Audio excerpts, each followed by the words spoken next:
आइए भक्तजनों, अब सुनते हैं शनिवार व्रत की विधि एवं कथा। इस दिन शनि की पूजा होती है। काला तिल, काला वस्त्र, तेल, उड़द शनि को बहुत प्रिय हैं। इसीलिए इनके द्वारा शनि की पूजा होती है। शनि की दशा को दूर करने के लिए यह व्रत किया जाता है। शनि स्तोत्र का पाठ भी विशेष लाभदायक सिद्ध होता है। कथा। एक समय सूर्य, चंद्रमा, मंगल, बुध, बृहस्पति, शुक्र, शनि, राहु और केतु इन ग्रहों में आपस में झगड़ा हो गया कि हम सब में सबसे बड़ा कौन है। सब अपने अपने को बड़ा कहते थे। जब आपस में कोई निश्चय न हो सका तो सबके सब आपस में झगड़ते हुए इंद्र के पास गए और कहने लगे कि आप सब देवताओं के राजा हो, इसीलिए हमारा न्याय करके बतलाओ कि हम नवग्रहों में सबसे बड़ा कौन है। राजा इंद्र इनका प्रश्न सुनकर घबरा गए और कहने लगे कि मुझ में ये सामर्थ्य नहीं है जो किसी को बड़ा या छोटा बतलाऊं। मैं अपने मुख से कुछ नहीं कह सकता। हाँ, एक उपाय हो सकता है। इस समय पृथ्वी पर राजा विक्रमादित्य दूसरों के दुख का निवारण करने वाला है, इसलिए तुम सब मिलकर उन्हीं के पास जाओ, वही तुम्हारे दुखों का निवारण करेंगे।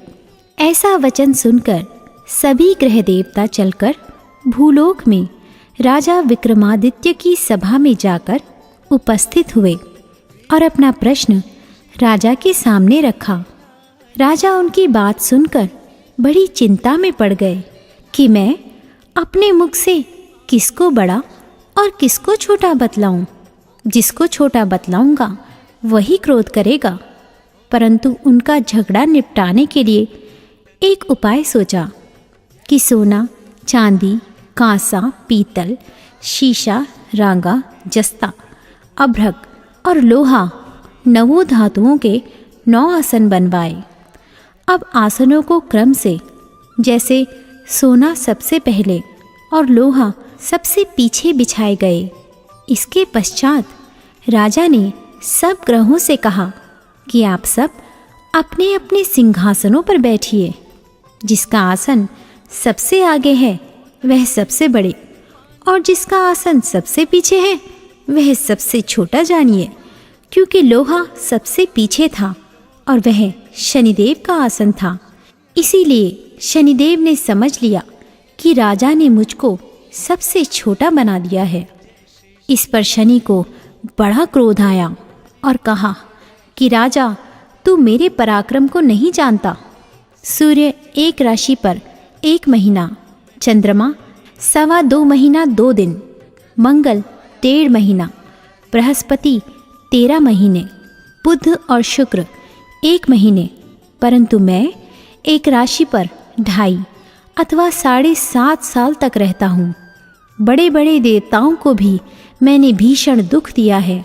राजन सुनो, राम जी को 7.5 आई और वनवास हो गया, और रावण पर आई तो राम जी ने लक्ष्मण की सेना लेकर लंका पर चढ़ाई कर दी, रावण के कुल का नाश कर दिया। हे राजा, अब तुम सावधान रहना। राजा कहने लगा, जो कुछ भाग्य में होगा देखा जाएगा।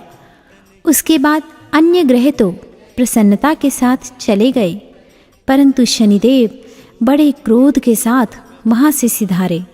कुछ काल व्यतीत हो जाने पर जब राजा को 7.5 की दशा आई तो शनिदेव घोड़ों के सौदागर बनकर अनेक सुंदर घोड़ों के सहित राजा की राजधानी में आए।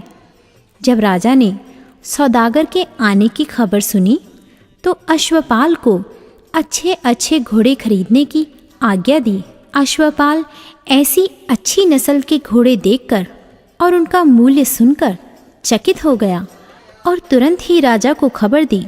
राजा उन घोड़ों को देखकर एक अच्छा सा घोड़ा चुनकर सवारी के लिए चढ़ा। राजा घोड़े की पीठ पर चढ़ते ही घोड़ा जोर से भागा। घोड़ा बहुत दूर एक बड़े जंगल में जाकर राजा को छोड़कर अंतर्ध्यान हो गया। इसके बाद राजा अकेला जंगल में भटकता फिरता रहा। बहुत देर के पश्चात राजा ने भूख और प्यास से दुखी होकर भटकते भटकते एक ग्वाले को देखा। ग्वाले ने राजा को प्यास से व्याकुल देखकर पानी पिलाया।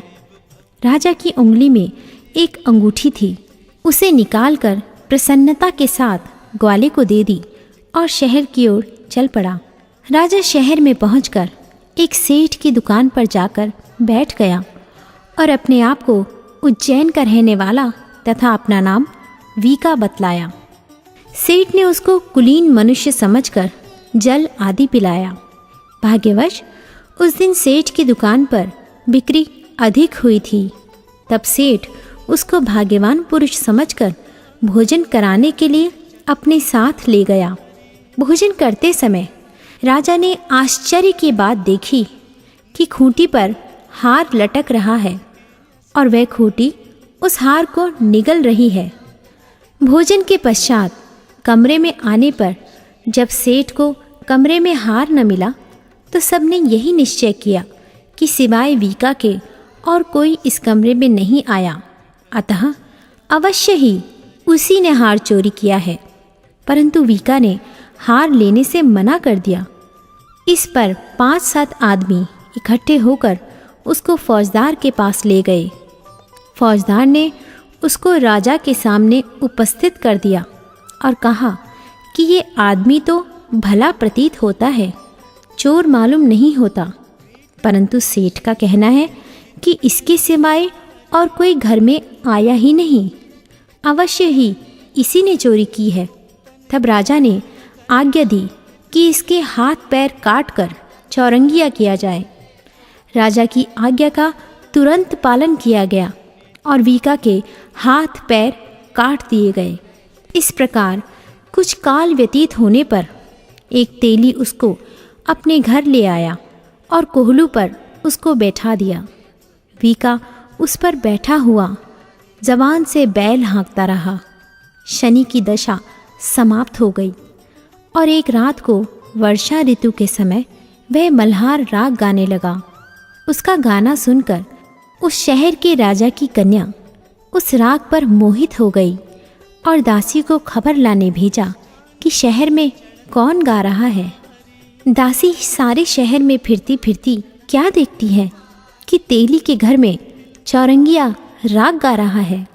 दासी ने महल में आकर राजकुमारी को सब वृतांत सुना दिया।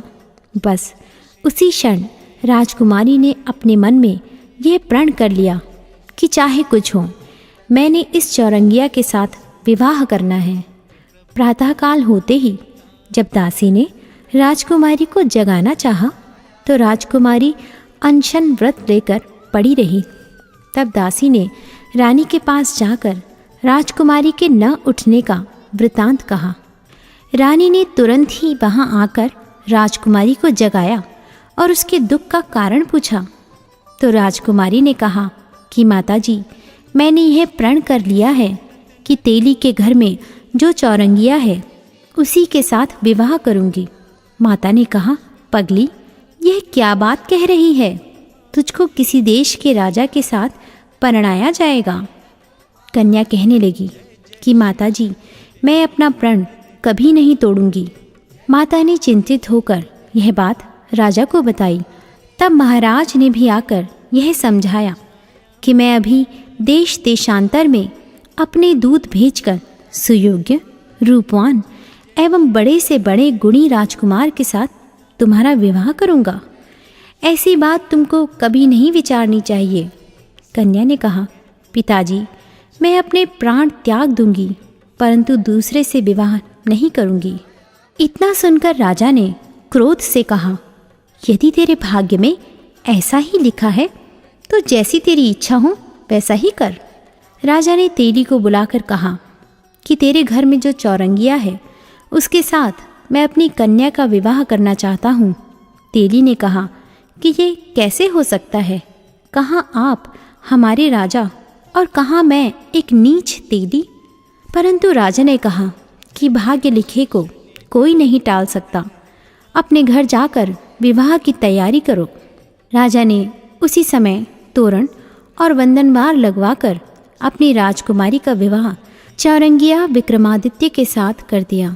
रात्रि को जब विक्रमादित्य और राजकुमारी महल में सोए तो आधी रात के समय शनिदेव ने विक्रमादित्य को स्वप्न दिया कि राजा कहो, मुझको छोटा बतलाकर तुमने कितना दुख उठाया। राजा ने क्षमा मांगी। शनिदेव ने प्रसन्न होकर विक्रमादित्य को हाथ पैर दिए। तब राजा ने कहा, महाराज, मेरी प्रार्थना स्वीकार करें कि जैसा दुख आपने मुझे दिया है ऐसा और किसी को न दें। शनिदेव ने कहा कि तुम्हारी प्रार्थना स्वीकार है। जो मनुष्य मेरी कथा सुनेगा या कहेगा उसको मेरी दशा में भी कभी किसी प्रकार का दुख नहीं होगा, और जो नित्य ही मेरा ध्यान करेगा या चींटियों को आटा डालेगा उसके सब मनोरथ पूर्ण होंगे। इतना कहकर शनिदेव अपने धाम को चले गए। राजकुमारी की आंख खुली और उसने राजा के हाथ पांव देखे तो आश्चर्य को प्राप्त हुई। उसको देखकर राजा ने अपना समस्त हाल कहा कि मैं उज्जैन का राजा विक्रमादित्य हूँ। यह सुनकर राजकुमारी अत्यंत प्रसन्न हुई। प्रातःकाल राजकुमारी से उसकी सखियों ने पूछा तो उसने अपने पति का समस्त वृतांत कह सुनाया। तब सबने प्रसन्नता प्रकट की और कहा कि ईश्वर ने आपकी मनोकामना पूर्ण कर दी। जब उस सेठ ने यह सुना तो वह विक्रमादित्य के पास आया और राजा विक्रमादित्य के पैरों पर गिरकर क्षमा मांगने लगा कि मैंने आप पर चोरी का झूठा दोष लगाया, अतः आप मुझको जो चाहें दंड दें। राजा ने कहा, मुझ पर शनिदेव का कोप था, इसी कारण यह सब दुख मुझको प्राप्त हुआ।